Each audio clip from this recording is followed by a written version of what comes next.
ناظرین، بحث مباحثہ میں آپ کا خیر مقدم ہے۔ میں ہوں آپ کا میزبان شہاب الدین یعقوب۔ میں ہوں سید عباس مہدی۔ ناظرین، بحث مباحثہ کی اس ایپیسوڈ میں آج ہمارا موضوع ہے خیر امت کے اوصاف اور مسلمانوں کا کردار، اور اس موضوع پر اظہار خیال فرمانے کے لیے ہمارے ساتھ 4 مہمان تشریف فرما ہیں۔ تو آئیے سب سے پہلے اپنے مہمانوں کا آپ سے تعارف کرا دیں۔ ہمارے ساتھ ہیں ڈاکٹر فہیم بیگ صاحب، جو سوشل ایکٹیوسٹ ہیں۔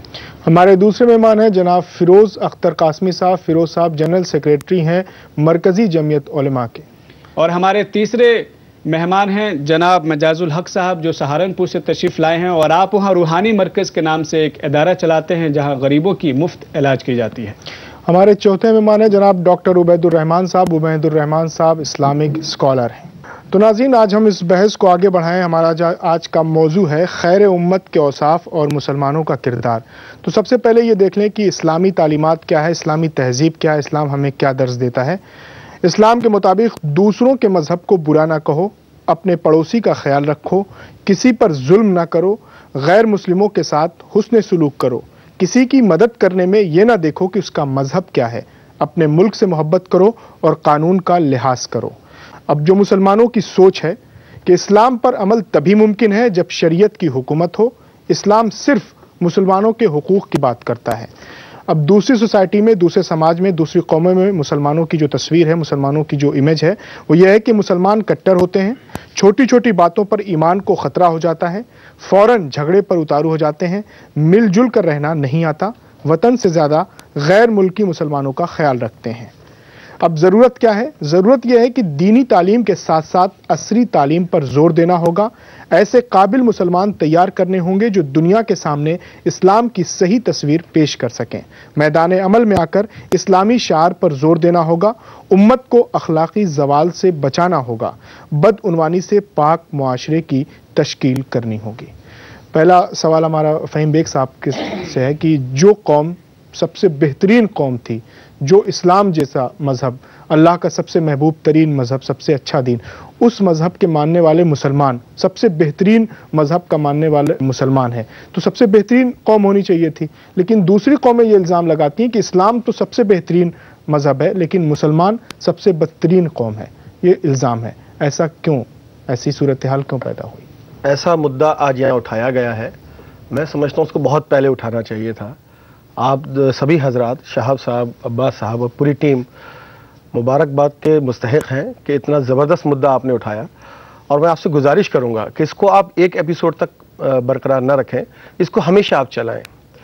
دیکھیے، 2 باتیں ہیں جو سب سے بڑی ہیں اسلام میں۔ جس طرح سے تمام چیزیں کہی گئی ہیں قرآن کے ذریعے، تو افسوس اسی بات کا ہے کہ ہم نے قرآن کو صحیح سے نہ پڑھا اور نہ اس کو سمجھا۔ میں نے جو موازنہ کیا ہے، محاسبہ کیا ہے اپنی اس چھوٹی سی زندگی میں، تو مجھے، اور شاید اس میں کہیں نہ کہیں میں بھی شامل ہوں، خود غرض لوگوں کی تعداد زیادہ ملی۔ تو اسی وجہ سے جو اللہ کی ضرورت ہے، جو اللہ نے ہمیں اس دنیا میں بنا کر بھیجا ایمان والا، وہ ضرورت ہم پوری نہیں کر پا رہے ہیں۔ اس کی ضرورت، جیسا کہ آپ نے شروعات کی کہ اسلام کا جو پہلا والا سیگمنٹ جو آپ نے بتایا، فیکٹ وہی ہے، مگر ہم دوسرے جو آپ نے دوسرا جو اس کا رخ بتایا، اس کے جو جوابات دیے، ہم اس پہ زیادہ فوکس کر رہے ہیں۔ اور یہ کہیں نہ کہیں میرے ساتھ اسکالر بھی ہیں ہمارے ڈاکٹر عبید اللہ صاحب، ان جیسے لوگوں کی ذمہ داری ہے کہ وہ فیکٹ جو ہیں ہمارے سامنے لائیں، اور اس عام مسلمان کو جو زندگی سڑکوں پر، گلیوں میں، محلوں میں جی رہا ہے، اس تک یہ بات پہنچنی چاہیے کہ تیرا کام روٹی روزی کمانا تو ہے، دنیا تیری ضرورت تو ہے، مگر دنیا تیرا مقصد نہیں۔ جی عبید الرحمان صاحب، جیسے شروعات ہم نے کی ہے، اور ہر آدمی یہ جاننا چاہے گا کہ خیر امت کے اوصاف کیا ہیں، کس بنیاد پر ہمیں خیر امت کہا گیا تھا، اور کیا ہمیں ذمہ داری دی گئی تھی۔ تو میں مختصراً آپ سے شروع میں یہ چاہتا ہوں کہ خیر امت کے جو اوصاف قرآن اور حدیث کے اندر بیان کیے گئے ہیں، اس پہ آپ تھوڑی روشنی ڈال دیں۔ بسم اللہ الرحمن الرحیم، الحمدللہ رب العالمین، والصلاة والسلام علی رسول الامین وعلی آلہ وصحبہ اجمعین، اما بعد۔ خیر امت کے اوصاف قرآن اور احادیث کے اندر بہت زیادہ بتائے گئے ہیں۔ میں چند ایک کا ذکر اس مختصر سے وقت میں کرتا ہوں۔ سورہ بقرہ کے اندر اللہ رب العالمین نے فرمایا وَكَذَلِكَ جَعَلْنَاكُمْ أُمَّةً وَسَطًا لِتَكُونُوا شُهَدَاءَ عَلَى النَّاسِ۔ اللہ رب العالمین نے آپ کو امت وسط بنایا ہے، اور وسط کا معنی نبی کریم صلی اللہ علیہ وسلم نے صحیح بخاری کے اندر فرمایا عادل، یعنی مسلمان عادل قوم ہے، عادل والی قوم ہے۔ اس کی وضاحت بعد میں انشاءاللہ ہوگی۔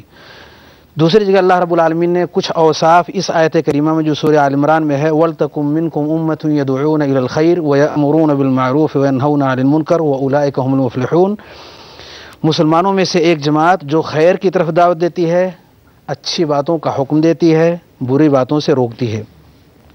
کچھ اوصاف اس آیت کریمہ میں بتائے گئے ہیں، وَتُؤْمِنُونَ بِاللَّهِ، یہ بھی سورہ آل عمران کے اندر اضافہ ہے کہ اللہ رب العالمین پر صحیح طریقے سے ایمان رکھتی ہے۔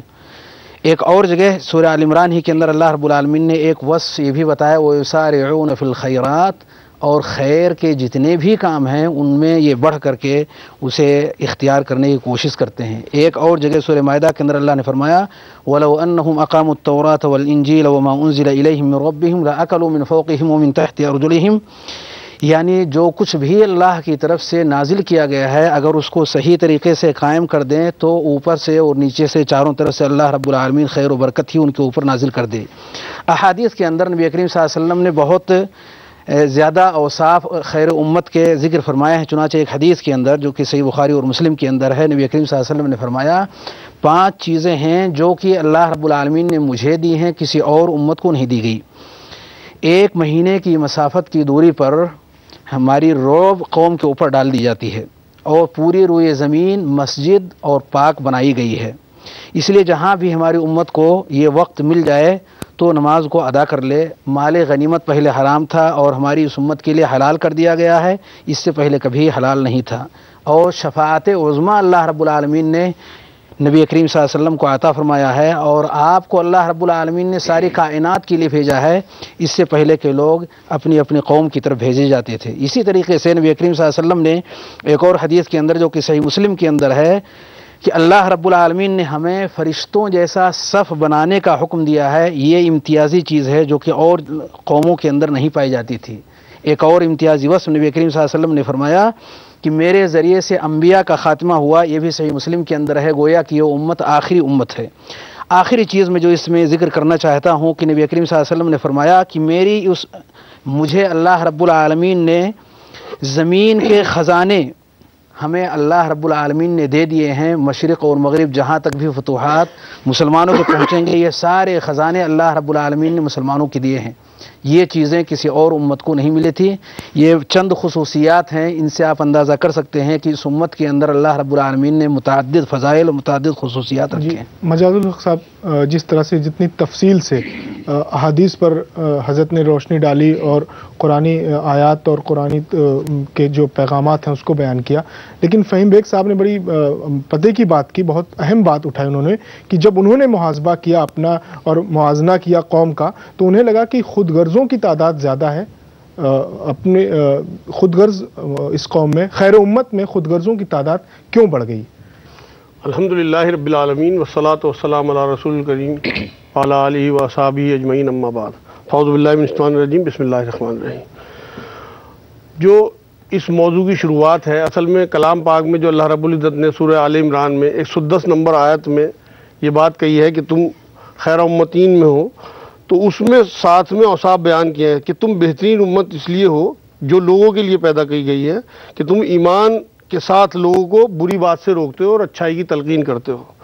پوری امت پر یہ فریضہ ہے کہ ہم تمام انسانوں کو برائیوں سے روکیں اور اچھائی کی طرف بلائیں، چاہے وہ مرد ہو یا عورت ہو۔ زیادہ سے زیادہ لوگوں کو اللہ سے جوڑنے کا حکم ہے۔ اگر آج ہم لوگوں کی بھلائی نہیں چاہ رہے، ان کی بھلائی کے لیے بنا تفریق کام نہیں کر رہے، تو خیر امتین میں سے کہاں ہو سکتے ہیں؟ ہو ہی نہیں سکتے، کیونکہ یہ شرط لگا دی گئی۔ اس لیے آج جو آپ بات کہہ رہے ہیں کہ لوگ خود غرضی کی طرف، وہ اس کی وجہ یہی ہے کہ ہمارا جو مقصد خیر امت جو ہمیں کہا گیا، ساتھ میں مقصد بیان کیا گیا کہ تمہیں لوگوں کے لیے برپا کیا گیا۔ ہم اپنے لیے زندگی جی رہے ہیں، لوگوں کے لیے زندگی نہیں جی رہے، تو لازمی بات ہے کہ ہمارے اندر خود غرضی آئے گی۔ ہم حج کر لیں، روزہ رکھ لیں، زکوٰۃ دے لیں، اول تو پوری طرح سے امت نہیں کرتی ہے کام، لیکن اگر کر بھی لیں، ساتھ میں عمل صالح بھی کر لیں، تب بھی اس امت کا حصہ نہیں ہو سکتے خیر امت کا۔ اس کی وجہ یہ ہے کہ جب تک ہم لوگوں کے کام نہ آئیں، انسانوں کو اچھائی کی طرف نہ بلائیں، جو ہمارے اوپر دینی فریضہ ہے لوگوں کو اللہ رب العزت سے تعارف کرانا، ایک توحید کی طرف انہیں لانا۔ اصل میں تو پہلے دعوت کا کام، پہلے ہمیں اپنے اندر ایمان مضبوط کرنا، ہمارے اپنے ایمان اور یقین مضبوط نہیں ہے۔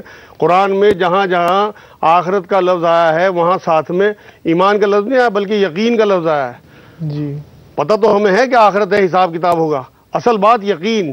جیسے سامنے آگ کا گولا رکھا ہو، جیسے صحابہ کرام کے بارے میں بات روایتوں میں آتی ہے کہ انہیں اتنا یقین ہو گیا تھا کہ سامنے دوزخ یا جنت دیکھ رہے ہوں. وہ یقین جب تک ہمارے اپنے ایمان میں نہیں ہوگا تب تک ہم وہ ایمان لوگوں میں بانٹ نہیں سکتے، کیونکہ جو چیز ہمارے پاس ہوگی وہی ہم لوگوں میں بانٹیں گے. آج ہمارے پورے معاشرے میں بے یقینی بے انتہا بڑھی ہوئی ہے، وہی ہم لوگوں میں بانٹ رہے ہیں. اسی لیے آج جو حالت ہے ہم اس طرح مسلکوں میں بڑھ گئے، کس طرف لوگوں کو بلائیں یہی سمجھ میں نہیں آ رہے.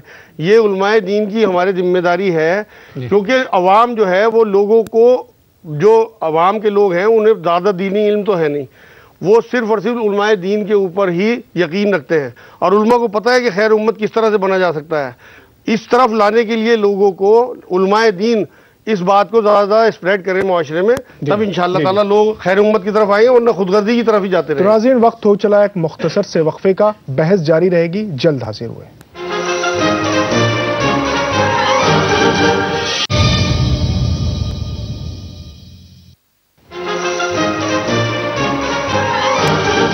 ناظرین وقفے کے بعد پھر سے آپ کا خیر مقدم ہے. بحث و مباحثہ میں اس وقت ہم بات کر رہے ہیں خیر امت کے اوصاف اور مسلمانوں کا کردار. جیسے ابھی تک جو بھی بات ہوئی اس میں کچھ باتیں تو سمجھ میں آ گئی کہ ہاں خیر امت ہمیں کیوں کہا گیا یا خیر امت کے اوصاف کیا ہیں. اس وقت جو ہمیں تجزیہ کرنا ہے وہ یہ ہے، فہیم صاحب آپ سے میں شروعات کرتا ہوں، کہ مسلمان اس وقت جس دوراہے پہ کھڑا ہے یا جہاں پہ وہ کھڑا ہے، کیا آپ یہ سمجھتے ہیں کہ اسے یہ پتہ ہے کہ وہ ایک خیر امت ہے؟ کیا اسے یہ پتہ ہے کہ میرے اوپر کوئی ذمہ داری ہے؟ اور اگر اس کے اندر یہ اوصاف آہستہ آہستہ ختم ہو رہے ہیں تو اس کے پیچھے آپ کو کیا اسباب نظر آتے ہیں؟ دیکھیے، سب سے بڑا جو پہلا سوال ہے آپ کا، پہلی بات ہے، حقیقت یہ ہے کہ ہمیں معلوم ہی نہیں ہے کہ ہم اس کام کے لیے بھیجے گئے ہیں. جی. چند لوگ جو تھوڑا سا تعلیم سے جڑے ہوئے ہیں، کیونکہ فیکٹ جو ہے بنیادی بات اگر زمین سے آپ اٹھاتے ہیں، ہماری نہ دینی تعلیم ہے اور نہ دنیاوی تعلیم ہے. یہ مدارس کو میں بہت شکریہ ادا کرنا چاہوں گا کہ ایک سلسلہ کم سے کم انہوں نے دینی تعلیم کا چلا رکھا ہے. کم سے کم کچھ لوگ تو ہیں جو قرآن کے نزدیک ہیں، جو اللہ کے نزدیک ہیں، جو دینی تعلیمات کے نزدیک ہیں. مگر فیکٹ آپ دیکھیں، کیونکہ میں دلی شہر سے آتا ہوں، اور دلی شہر میں ان محلوں میں، ان گلیوں میں، ان چوراہوں پر، شہروں میں دیکھتا ہوں کہ لوگوں میں سیکھنے کا جو عمل ہے وہ کہیں نہ کہیں کھو چکا ہے. آج ہماری زندگی جو ہے وہ ایک جو کہتے ہیں نا حق کو پہچاننے والی بات، سچ کے پیچھے دوڑنے والی بات، وہ ہمارے اندر تمام تر لوگوں میں ختم ہو گئی ہے. اگر کسی نے فوکس کیا ہے تو وہ دنیا پہ فوکس کر لیا ہے کچھ لوگوں نے، مگر وہ جس کام کے لیے آیا تھا وہ کام وہ بھول چکا ہے. کیونکہ ہمارے یہاں ہو کیا رہا ہے کہ صبح اٹھتے ہی مجھے فکر رہتی ہے کہ دوپہر کو میں کس طریقے کا لوازمات کھاؤں گا، کس طرح کا شام کو مجھے کھانا کھانا ہے. یہ ہماری صبح اٹھنے کے بعد فکر ہے.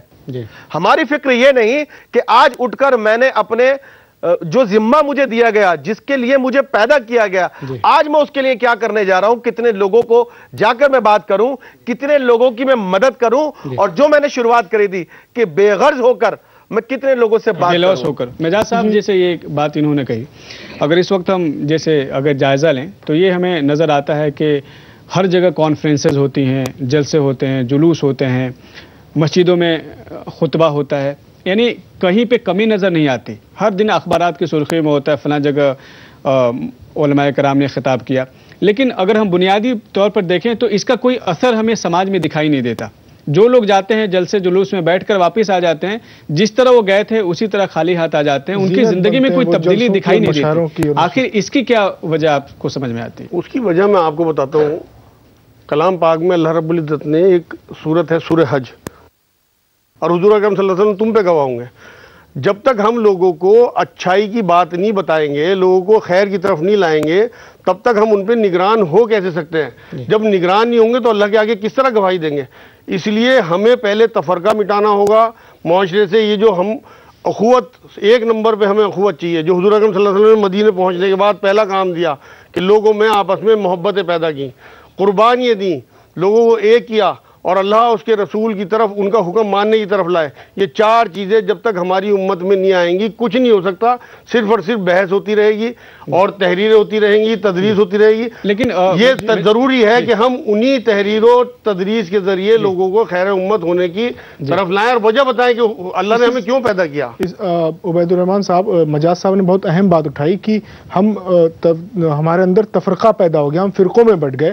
یہی وجہ ہے کہ جب کوئی عالم، کوئی اسلامک اسکالر کسی دوسری قوم کو اسلام کی تبلیغ کرتا ہے، اخلاقیات کی تعلیم دیتا ہے، فروغ دیتا ہے، تو لوگ کہتے ہیں کہ آپ کس منہ سے اسلامیات کی بات کریں، اخلاقیات کی بات کریں، آپ تو فرقوں میں، مسلکوں میں، مسلوں میں، مکاتب فکر میں بٹے اور بکھرے ہیں۔ میں اس مناسبت سے ایک اہم چیز کی طرف آنا چاہتا ہوں، اور وہ یہ کہ ہمارے اصلاح کا پھر طریقہ کیا ہوگا۔ جیسے کہ بھی مجاز صاحب نے جزاہ اللہ خیر انہوں نے اشارہ دیا، دو بہت ہی بنیادی اہم باتیں ہیں جسے آپ کہہ سکتے ہیں التخلیہ ثم التحلیہ، پہلے خالی کرو اور اس کے بعد اس کے اندر کوئی چیز زینت کی بخشو۔ التطہیر ثم التزکیہ، پہلے اسے پاک کرو، جو غلط چیزیں ہیں پاک کرو، ان کو نکالو اور پھر اس کے اوپر اچھی چیزوں کو ڈالو۔ اللہ رب العالمین کا فرمان ہے فَمَن يَكْفُرْ بِالطَّاغُوتِ وَيُؤْمِن بِاللَّهِ فَقَدِ اسْتَمْسَكَ بِالْعُرْوَةِ الْوُثْقَىٰ، جو طاغوت کا انکار کر دے اور اللہ رب العالمین کے ایمان کو، اللہ رب العالمین کے اوپر ایمان لے آئے، طاغوت کا پہلے انکار یعنی ختم کرو، تطہیر کرو، پاک اس لائق بناؤ، یعنی جس جگہ آپ ایمان پہلے لانا چاہتے ہیں، ایمان سے بھرنا چاہتے ہیں تاکہ پھر وہ اس لائق ہو جائے کہ وہ دوسروں کو صحیح رہنمائی کر سکے، تو پہلے اس دل کو پاک کریں۔ ایسا نہیں ہو سکتا کہ دو اپوزٹ چیزیں ایک جگہ جمع ہو جائیں، یہ ناممکن چیزیں ہیں۔ اس لیے اللہ رب العالمین نے ہماری یہ رہنمائی کیا کہ پہلے غلط چیزوں کو ہم اپنے ذہن و دماغ سے اور ساری چیزوں سے اسے نکال دیں، تب ہم مضبوط دستہ اللہ رب العالمین کا پکڑ سکتے ہیں۔ ایک جگہ سورہ توبہ میں اللہ نے فرمایا خُذْ مِنْ أَمْوَالِهِمْ صَدَقَةً تُطَهِّرُهُمْ وَتُزَكِّيهِمْ بِهَا، اللہ رب العالمین نے زکوٰۃ نکالنے کا حکم دیا کہ اس سے طہارت ہو جائے گی اور پھر تزکیہ بھی حاصل ہو جائے گا۔ پتہ یہ چلا کہ اگر دل کو اس لائق آپ چاہتے ہیں کہ وہ بن جائے کہ دوسروں کے لیے نفع بخش ہو، جیسے کہ اس امت کی خاصیت ہے کہ خیر الناس انفعهم للناس، سب سے پیارا انسان وہ ہے جو دوسروں کے لیے نفع بخش ہو، یہ اس وقت ہوگا جب اس کے اندر خیر بھر جائے۔ خیر بھرے گا کیسے؟ علم کے ذریعے سے بھرے گا، یعنی اس بات کے ذریعے سے کہ وہ تمام برائیاں، شرک ہو، بدعت ہو، گناہ کے کام ہوں، ان ساری چیزوں سے انسان سچی توبہ اللہ رب العالمین سے کرے۔ الا من تاب وآمن وعمل عملا صالحا فاولئک یبدل اللہ سیئاتہم حسنات، اگر ایمان لانے سے پہلے اگر وہ سچی توبہ اگر وہ کر لیتا ہے اور پھر ایمان کو جگہ دیتا ہے تو گویا کہ دونوں چیزیں اس کے پاس جمع ہو چکی ہیں۔ اب وہ جو بھی خیر اس کے اندر موجود ہے دوسروں تک پہنچائے گا اور بڑی ہی درد کے ساتھ پہنچائے گا، بڑے ہی اخلاص کے ساتھ پہنچائے گا۔ ان دونوں چیزوں کا پایا جانا بہت ضروری ہے۔ جی فہیم صاحب، ایک سوال کر لیتا ہوں پھر آپ جواب دیجیے گا کہ حضرت نے بہت تفصیل سے دونوں بار اپنی باتیں رکھی۔ زیادہ تر مسلمانوں کے ساتھ پرابلم یہی ہے، پریشانی یہی ہے، مسلمان یہ سوچتا ہے کہ ہم نے نماز پڑھ لی، میں سچا مسلمان ہو گیا، ہم نے روزہ رکھ لیا، میں سچا مسلمان ہو گیا، ہم نے تمام فرائض جو دینی فرائض ہیں وہ ادا کر دی، زکوٰۃ بھی دے دیا، صوم و صلات کی پابندی ہو گئی، حج بھی کر لیا، لیکن جو اخلاقی جو حسن سلوک ہے، حقوق العباد جس کو کہتے ہیں، جی ہماری جو سماجی ذمہ داریاں ہیں، ہماری جو معاشی ذمہ داریاں، ہم پر جو لوگوں کا فرض ہے، اس سے منہ پھیر رہا ہے۔ دیکھیے حضرت نے دو باتیں کہیں کہ پورا اللہ پہ یقین اور توبہ، اور اس کے بعد خیر و برکت کا یعنی خیر کا کام کرنا۔ تو یہاں پہ حضرت کی بات سے میں سہمت ہوں، پہلا والا حصہ تو ان لوگوں نے نہیں مانا ہے، مگر دوسرے حصے میں وہ لوگ کام کر رہے ہیں۔ آج پورے ملک میں آپ دیکھیں کرسچنز سب سے زیادہ اگر اسپتال ہیں پورے ہندوستان میں ان کے ہیں۔ کتنے کرسچنز ہیں جو وہاں علاج کرانے جاتے ہوں گے؟ میں سمجھتا ہوں 5%۔ 95% وہ دوسرے لوگوں کی مدد کر رہے ہیں۔ آج پورے ملک میں سب سے زیادہ اگر تعلیمی ادارے ہیں وہ کرسچنز کے پاس ہیں۔ جی کتنے کرسچن ہوں گے؟ وہی 5%، مگر 95% وہ لوگوں کو تعلیم دے رہے ہیں۔ اور جہاں تک میں نے محاسبہ کیا ہے، ایک خاص قسم کی بیماری ہوتی ہے اسے کوڑ کہتے ہیں، لیپروسی، تو وہ سب سے زیادہ اس کی خدمت کرتے ہیں۔ اور ان میں خاصیت ہے، وہ یہ نہیں دیکھتے یہ ہندو ہے، مسلمان ہے، سردار ہے، کرسچن ہے، ان کا یہ جذبہ ہے کہ مجھے اس کام کے لیے بھیجا گیا ہے۔ پہلے سے تو وہ نکارتے ہیں، پہلا جو کیونکہ اللہ سب سے پہلا توحید تو کہیں ان سے چھوٹ رہی ہے، مگر وہ دوسرے اللہ کا حکم مانتے ہیں کہ اللہ نے انسان کو جو بھیجا ہے وہ دوسروں کی مدد کے لیے بھیجا ہے۔ اور میں یہ سمجھتا ہوں ان کو جنت ملے نہ ملے، آخرت ملے نہ ملے، مگر اللہ نے ان کے اسی عمل کی وجہ سے ان کو آج نواز رکھا ہے، کیونکہ وہ اللہ کی ضرورت کو پورا کر رہے ہیں۔ جی اور انشاءاللہ تعالی ان میں سے بہت سارے ایسے لوگ اس بات کا اعتراف کر رہے ہیں۔ آج پوری دنیا میں اگر سب سے زیادہ کنورژن ہو رہا ہے تو وہ صرف اسلام کا ہو رہا ہے. لوگ اس سچ کو پہچاننے لگے ہیں. جب وہ خدمت کرتے ہیں, وہ دنیا کو دیکھتے ہیں, تو ان کو اللہ پر اور اس کی ذات پر, اس نبی کریم صلی اللہ علیہ وسلم پر یقین ہونے لگتا ہے. اور سب سے زیادہ آج تعداد ہے دنیا میں, لوگ سب سے زیادہ مسلمان بن رہے ہیں. بہرحال آپ لوگ اتنی اہم موضوع پہ آپ نے اظہار خیال فرمایا, اور میں امید کرتا ہوں کہ اگر مسلمانوں نے خود, ہر شخص اگر یہ فیصلہ کر لے کہ اسے اپنی زندگی بدلنی ہے اور اللہ کے تئیں ایک جواب دہی ہے, اسے ایک دن جواب دینا ہے, تو میں سمجھتا ہوں کہ تبدیلی وہیں سے شروع ہو جائے گی. اور ہمیں اپنے ذہن میں یہ رکھنی ہے کہ ہم یہ دیکھتے ہیں کہ جب دنیا کی زندگی کی ہم بات کرتے ہیں تو ہم نے بھی یہ دیکھا, اور آپ کے مشاہدے میں بھی یہ بات ہے کہ بہت سارے لوگ پوری زندگی کوشش کرتے ہیں اور 100 گز کا فلیٹ نہیں خرید پاتے, اتنی استطاعت نہیں ہو پاتی کہ وہ 100 گز اور 200 گز کا فلیٹ خرید پاتے ہیں. اللہ تبارک و تعالیٰ کہہ رہے ہیں کہ دوڑو اللہ کی مغفرت کی طرف اور اس جنت کی طرف جس کی چوڑائی آسمان اور زمین کے برابر ہے. تو یقیناً اگر ہمارے اندر یہ یقین پیدا ہو جائے کہ آخرت کی جو زندگی ہے, جو ابدی زندگی ہے, جہاں موت نہیں آئے گی اور ہمیں ایک ایسی جنت ملے گی جس کی چوڑائی آسمان اور زمین کے برابر ہے, تو ہم دنیا کی زندگی کو بھول جائیں گے اور آخرت کو اس یقین اور آخرت کی اس کامیابی کو پانے کے لیے اپنے تن من دھن اور ہر چیز لگا دیں گے. لیکن سوال یہ ہے کہ کیا یہ یقین ہمارے اندر ہے؟ اگر یہ یقین نہیں ہے تو ہمیں اپنے آپ سے سوال کرنا ہے کہ کیوں نہیں ہے, اور اس کا جواب اسی دنیا میں ڈھونڈنا ہے. اس لیے کہ جب تک موت آپ تک نہیں آتی تب تک یہ مہلت آپ کو ملی ہوئی ہے. تو اس لیے جو مہلت اللہ نے آپ کو دی ہے, اس مہلت کو غنیمت جان کر ہم سمجھیں اور اپنے اندر یقین پیدا کریں اور آخرت کی کامیابی سے محروم نہ رہ جائیں. اس بات کی فکر ہر وقت دل و دماغ میں رکھ کر کے گھومیں اور صبح و شام کریں. بہرحال اگلے ایپیسوڈ میں پھر آپ سے ملاقات ہوگی. تب تک کے لیے اللہ حافظ.